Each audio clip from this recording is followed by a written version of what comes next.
In the early days of American filmmaking, most movies were made on the East Coast. Thomas Edison had founded his motion pictures patents company in New Jersey, and this company held most of the motion picture patents in the early 1900s. It was not uncommon that productions on the East Coast were stopped due to patent disputes.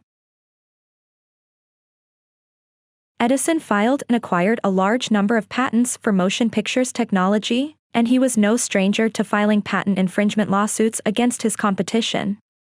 In 1908, Edison joined forces with his main competitor Biograph, as well as other smaller competitors and Eastman Kodak, to form the Motion Picture Patents Company. The new trust ended foreign film domination in the U.S. markets by standardizing the way movies were distributed and exhibited. The quality of U.S. motion pictures improved by internal competition. But the Motion Pictures Patents Company also strictly regulated unauthorized use of their cameras, films, projectors, and other equipment. This was enforced by federal law enforcement, but in some cases hired thugs and mob connections were used to violently disrupt productions that were not licensed by the trust. Independent filmmakers were not happy about this and began to explore other options.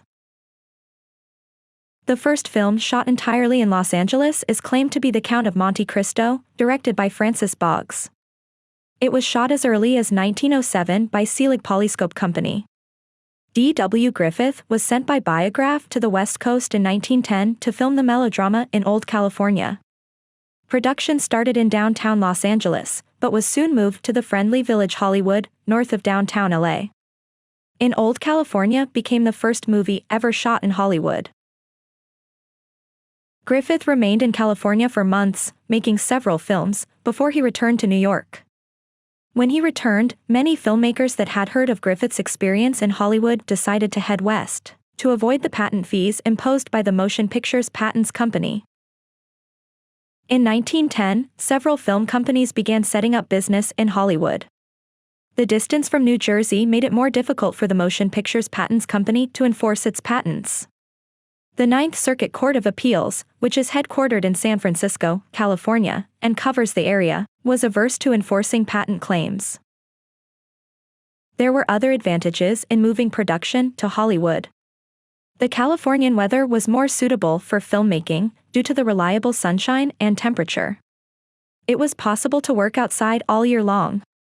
Also, California made dramatic natural locations available for popular genres, such as westerns. Production was soon concentrated into vast factory-like studios, and the Hollywood system was born.